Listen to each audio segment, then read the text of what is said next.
नमस्कार दोस्तों, आप सभी का एक बार फिर से स्वागत है मेरे चैनल धार्मिक कहानियाँ में। माघ मास की शुक्ल पक्ष की एकादशी को जया एकादशी कहते हैं। पद्म पुराण में जया एकादशी का महत्व बताया गया है। पद्म पुराण के अनुसार मृत्यु के बाद जीव को अपने कर्मों के अनुसार उसके अदृश्य शरीर में जाना होता है, जिसे भूत पिशाच की योनि कहा जाता है और जया एकादशी इसे मुक्ति दिलाने वाला कहा जाता है। शास्त्रों में बताया गया है कि जो व्यक्ति इस एकादशी का व्रत करता है उसे कष्टदायी पिशाच योनि से मुक्ति मिलती है और उन्हें इस योनि में नहीं जाना पड़ता। एक बार अर्जुन ने भगवान श्री कृष्ण से कहा, हे भगवान, आप कृपा करके मुझे माघ मास की शुक्ल पक्ष की एकादशी का महत्व विस्तार पूर्वक बताइए। माघ शुक्ल पक्ष की एकादशी में किस देवता की पूजा करनी चाहिए और इस एकादशी व्रत की कथा का क्या महत्व है और इसको करने से क्या फल मिलता है, शीघ्र बताएं प्रभु। भगवान श्री कृष्ण ने कहा,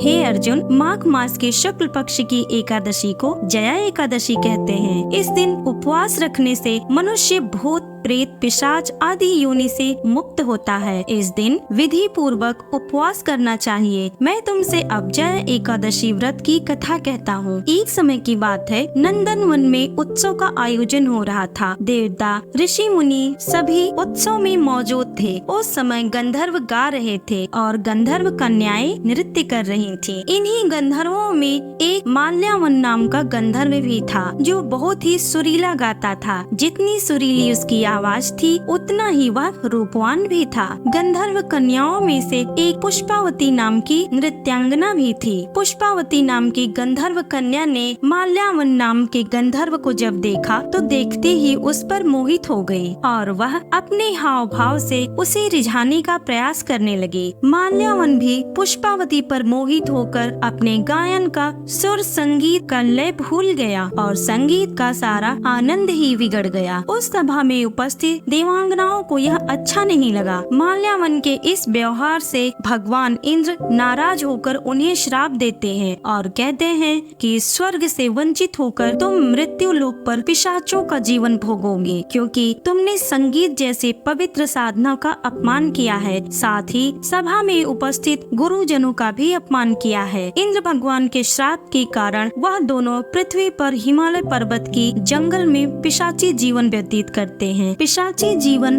बहुत ही कष्टदायक था। दोनों बहुत ही दुखी थे। एक बार माघ मास के शुक्ल पक्ष की जया एकादशी के दिन संयोगवश दोनों ने कुछ भी नहीं खाया। उस दिन मात्र फल फूल खाकर ही उन्होंने पूरा दिन व्यतीत कर दिया। भूख प्यास से व्याकुल और ठंड के कारण उस दिन वह बड़े ही दुख के साथ पीपल के वृक्ष के नीचे एक दूसरे से सटकर बड़े कठिनता पूर्वक अपनी रात काटने लगे। पूरी रात उन्होंने अपने द्वारा किए गए पापों के बारे में सोचकर पश्चाताप किया और भविष्य में इस प्रकार की भूल न हो यह भी ठान लिया। सुबह होते ही दोनों की मृत्यु हो गई। अनजाने में ही सही उन्होंने एकादशी का व्रत किया था। भगवान के नाम का जागरण भी हो चुका था, क्योंकि उन्होंने भगवान से माफी मांगते हुए उन्हें याद किया था। दूसरा, उनके ऐसा करने से भगवान उनसे प्रसन्न होकर उन्हें पुनः जीवन दान दिए और वे फिर से सुंदर गंधर्व का वेश धारण कर सुंदर वस्त्र आभूषणों से अलंकृत होकर दोनों स्वर्ग लोक को लौट आए। जब देवराज इंद्र ने उन्हें स्वर्ग में देखा तो वह आश्चर्यचकित रह गए। उन्होंने पूछा कि श्राप से मुक्ति कैसे हुई। तब उन्होंने बताया कि भगवान विष्णु की उन पर कृपा हुई है। हमने अनजाने में ही माघ मास की जया एकादशी का उपवास किया, जिसके प्रताप से भगवान विष्णु ने हमें पिशाच जीवन से मुक्त कर दिया। कुछ इस तरह से जया एकादशी का व्रत करने से भक्त को पूर्व जन्म में किए गए पापों से मुक्ति मिल जाती है। इसीलिए हमें भी जया एकादशी का व्रत करना चाहिए। तो यह थी जया एकादशी व्रत की कथा। आपको यह कथा कैसी लगी कमेंट में जरूर बताएं और साथ ही मेरे चैनल धार्मिक कहानियाँ को सब्सक्राइब करना ना भूलें। धन्यवाद।